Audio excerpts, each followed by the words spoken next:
imagine for a second, right, that a major city's power grid just completely fails, like no warning. It goes totally dark. Exactly. The entire region just goes dark. And you, me, anyone looking at that situation would immediately recognize it as this massive, catastrophic economic disaster. Oh, without a doubt. Because commerce just grinds to a halt, factories shut down, supply chains get completely choked up, and food is just spoiling in warehouses. Yeah, everything stops. Right. Nobody looks at a citywide blackout and says, oh, well, that's just a localized electrical issue. We see it for what it actually is, which is a systemic halt on all progress. But, and here's the question for today, what if there is another fundamental everyday utility doing the exact same level of damage to national economies? But doing it entirely in slow motion. Yes, in slow motion and completely under the radar of most finance ministries. It's honestly a massive blind spot in global economics. We are looking at a piece today called The Economic Infrastructure of Sanitation. And the author makes this really highly compelling case. It really is. Yeah, that we are entirely misclassifying one of the most basic elements of human civilization, which is, the toilet. Welcome to the deep dive. Our mission today is to take the sources we've gathered and fundamentally rewire how you think about sanitation. Definitely. We are taking the core thesis of this text, that poor sanitation is not just, a public health crisis, but an actual economic anchor weighing down entire nations, and we're exploring the hidden gears that make that true. Because for a long time, the global development community has kept this in a very specific box, right? Oh, they absolutely have. I mean, for decades, the development community has often treated sanitation as just a social side issue. Right. Or a purely medical concern. Exactly. You give it to the Ministry of Health, you fund it through charity, and you basically treat it as a symptom of poverty rather than a root cause. Right, like it's an afterthought. Yeah. But this source argues we need a radical reframing. We have to start looking at a functioning sanitation system as critical economic infrastructure. Well, it is as vital to a country's gross domestic product as laying down asphalt, building bridges, or, like your analogy, keeping that power grid running. Well, I want to challenge that slightly right out of the gate, because I think to a lot of people listening, a toilet and a superhighway just don't feel like they belong in the same economic category. Sure, I get that. Because, a highway actively moves goods that make money, right? A toilet just manages waste. That's the standard assumption, yeah. So to understand how this scales up to national poverty, the author suggests we can't look at the macro level first. We have to zoom all the way in and look at the immediate ripple effects on a single household. And that is exactly where the economic unraveling actually begins. The text outlines this very specific chain reaction. And it starts with something that seems purely medical. Like getting sick. Right, like repeated diarrheal disease from contaminated water. But you have to look at what physically and financially happens next. Okay, walk me through that. So a child who contracts this disease repeatedly isn't just missing a few days of school. Yeah. Their gastrointestinal system is taking constant damage, which compromises their ability to absorb nutrients. Wait, so even if the family has enough food, the child's body isn't processing it? Correct. The food is there, but the body can't use it, which leads to chronic undernutrition and physical stunting. Oh, wow. And the medical literature linked in these sources shows that stunting isn't just about height. It severely impacts cognitive development. Oh, man. Yeah, so purely from a human capital perspective, the child's future earning potential, their ability to participate in a skilled workforce is being degraded before they even reach adulthood. Okay, I have a hard time wrapping my head around how a few sick days ruin a family economically in the present moment, though. If I catch a terrible stomach bug, I stay in bed, I binge some TV, I basically hit pause on my life for a few days, and then I go back to work. Right. How does this translate to permanently destroying wealth for a family in a developing nation? Well, because you have a safety net and a fundamentally different economic environment. The author explicitly brings in the concept of opportunity cost to explain this. Opportunity cost, okay. Yeah. When a household in a low-income region is hit with a waterborne illness, they aren't just pausing. Yeah. They're bleeding capital. Right. A mother who has to spend her limited hard-earned income on medical treatments or antibiotics is actively liquidating her assets. That is cash that was earmarked for agricultural fertilizer. Or school fees. Exactly, school fees, or investing in a small market stall. I see. So we usually think of getting sick as a temporary pause, but based on this text, poor sanitation isn't hitting pause, it's hitting the rewind button on a family's financial progress. Hitting rewind is the perfect way to phrase it. Like they scrape together some savings, someone gets sick from poor sanitation, and the savings are entirely wiped out just to pay for the clinic. It is a constant grinding friction against any attempt to build wealth. They are forced to divert productive capital into purely reactive survival spending. You just cannot accumulate wealth if your environment is constantly forcing you to buy back your baseline health. That makes the household economic impact undeniable. It's like trying to build a brick house, but every month you are forced to sell the bricks you just bought to pay a random fine. That's incredibly accurate. You're working constantly, but the walls never get any higher. And if you keep that analogy in mind, you have to ask yourself, what happens when you pan the camera back? What happens to the regional economy when that exact scenario is playing out simultaneously across millions of households? Right, which brings us to the macroeconomic drag.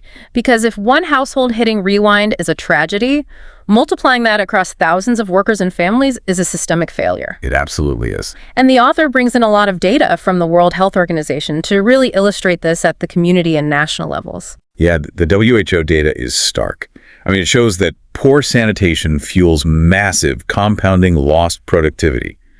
The WHO explicitly ties sanitation access to broader human well-being, education, work, and dignity. Dignity, that's a powerful word in an economic context. It really is. And that word, dignity, isn't just a moral imperative here.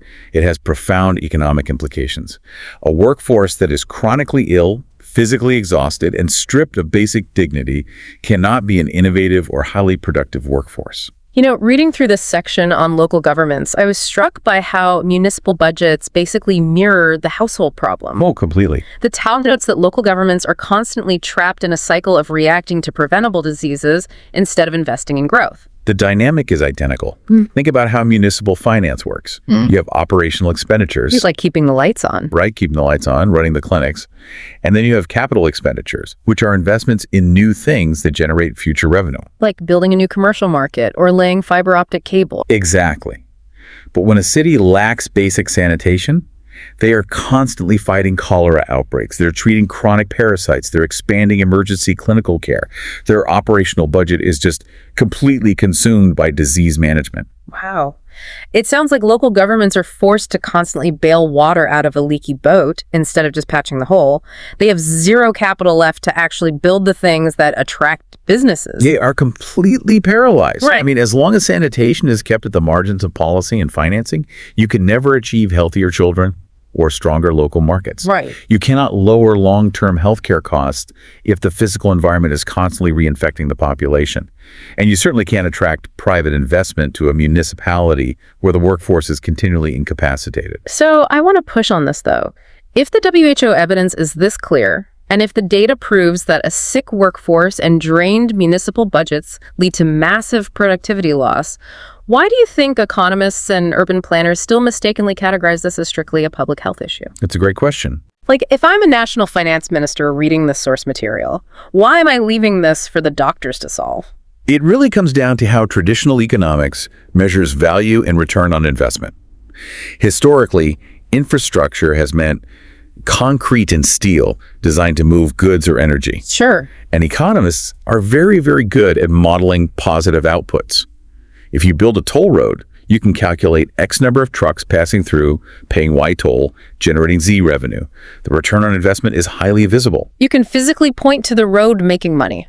Exactly. Right. But how do you model the economic value of, well, did not get cholera? Oh, wow. Right. Yeah. The benefit of sanitation is largely a negative output. It's the absence of disease, the absence of missed school days, the absence of medical bankruptcies. It's the bad things that didn't happen. Exactly. And economists have historically been terrible at measuring the unseen cost of not building something.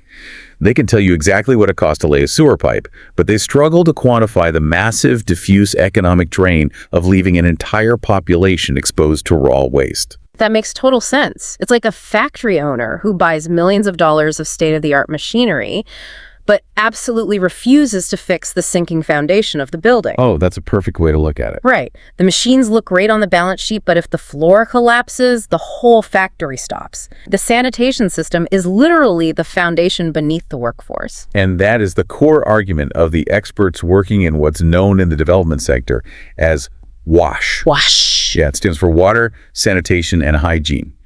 The WASH sector has been arguing for years that if the workforce is incapacitated, the toll roads and the ports simply don't matter. You have to build the human foundation first. Okay, let's pull this out of economic theory and look at the hard reality on the ground, because the text doesn't just leave this as an abstract concept. It zeroes in on places where this is an urgent daily crisis right now. Yeah, the author uses Ethiopia as a primary example to show what this looks like in practice. Yeah. And the data pulled from UNICEF Ethiopia reports reveals that sanitation access remains alarmingly low. Especially in rural areas. Right, particularly in rural areas. Yeah. And they highlight a very specific critical metric, which is the prevalence of open defecation. You know, when I first read that, my mind immediately went to the health risks, the diseases, the contamination. Naturally. But the text forces you to look at the practical daily logistics of open defecation. It states that the heaviest burden of this infrastructure failure isn't being carried by abstract government entities. It's being carried by households and specifically by women and children. And this is where the hidden tax of poor sanitation becomes incredibly visible if you just know where to look. When millions of people are forced to practice open defecation, it isn't just an environmental hazard. Right. It is a massive systemic drain on time and safety. In rural Ethiopia and in many similar regions globally, women and girls often have to wait until dark to find a secluded place for privacy. Oh my God. Or they have to walk long distances away from their villages just to find a safe area. Wait, let's break down the economics of that for a second. If you, as a listener, had to factor in a 2-hour hike every single day just to use a restroom, or if you had to deliberately dehydrate yourself during the day so you could wait for the safety of nightfall, the impact on your productivity would be astronomical. It's staggering. We are talking about hours stolen from every single week. That is time that cannot be spent in a classroom, tending to agricultural work, or engaging in paid labor. Right. It is a literal time tax levied primarily on women. So, based on that domino effect we discussed earlier, mothers liquidating assets to pay for clinic visits, young children suffering cognitive stunting from malnutrition, and now women losing hours of productive daytime labor. Is this why sanitation is fundamentally an issue of gender and generational inequality and not just plumbing? That is the exact reality the data points to. The lack of sanitation disproportionately taxes the time, health, and finances of those who are already the most vulnerable. It's so frustrating. It is. The mother loses her savings to buy medicine, the daughter loses her education to illness and time poverty, and the cycle firmly entrenches itself for the next generation. And while the text uses Ethiopia to ground the data, it makes it really clear this is a massive global phenomenon. The global scale is what makes the classification error so damaging. Yeah. We are talking about billions of people globally who still lack safely managed sanitation. Billions. Yes, and hundreds of millions who still practice open defecation. That means we have billions of people whose economic potential is being actively suppressed. Imagine the global GDP if a massive percentage of the world's talent and energy wasn't being constantly drained by something that is entirely preventable. And that realization is what brings us back to the primary thesis of the text. When the washout sector looks at a number that large, they aren't just seeing a public health emergency. Right. They are looking at a structural failure in global economic planning.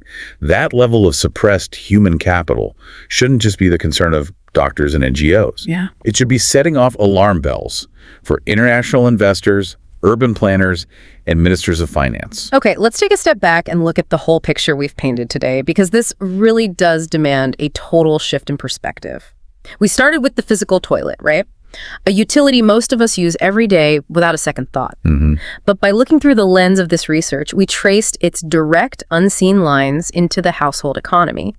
We saw how the lack of it physically degrades human capital through stunting, and how it forces families to liquidate their hard-earned assets just to survive. And then we saw how that household friction scales up to paralyze local governments. Exactly. Municipalities are trapped into operational spending, endlessly treating preventable diseases rather than investing in capital projects that could actually grow their local markets. The foundation is crumbling, so the factory can't operate. Right, and we dug into the specific mechanisms of the finance blind spot, how traditional economics struggles to value the absence of disease, leaving sanitation off the priority list for major infrastructure funding because they just can't measure it like a toll road. And finally, we looked at the sheer, staggering reality on the ground in places like rural Ethiopia.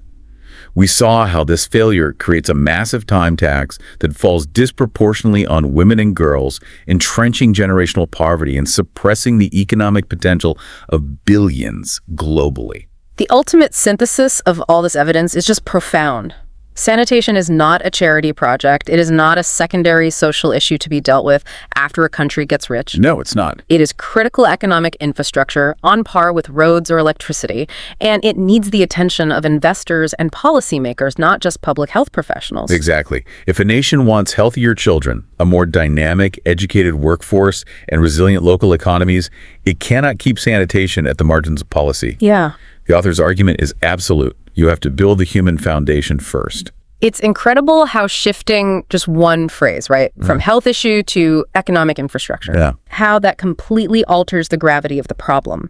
It forces you to realize that when a country or the global community fails to provide basic sanitation, it isn't just failing a moral test of public health. It is actively sabotaging its own economic future. It is an active, ongoing sabotage. And the author ends the piece by posing a question that perfectly frames this new reality. What's the question? Well, we are conditioned to ask what poor sanitation costs a family in terms of medical bills or personal grief. But the real question, the structural question we need to be asking is, what is it costing the entire nation? Man, which brings us right back to the power grid going dark. When the lights go out, we calculate the economic loss by the minute. We feel the urgency of the stalled factories and the closed shops. We do. But today, we've seen how poor sanitation is effectively a massive, hidden tax, draining a nation's economy from the inside out, completely invisible to anyone who isn't looking closely at the mechanisms of human capital. Very well said. So I want to leave you with a final thought to mull over, building on that crucial question of what this is truly costing us. If poor sanitation is essentially this massive hidden tax draining a nation's economy, what other basic health issues are we currently mislabeling as personal problems? Oh, that's a good question. Right, like think about things like early childhood childcare or basic mental health support. Are we completely missing the devastating true economic price tag attached to those issues simply because we can't measure the return on investment as easily as a toll road? Think about that sinking factory floor and ask yourself what other invisible foundations we are letting crumble while we sit around wondering why the economic engine isn't running.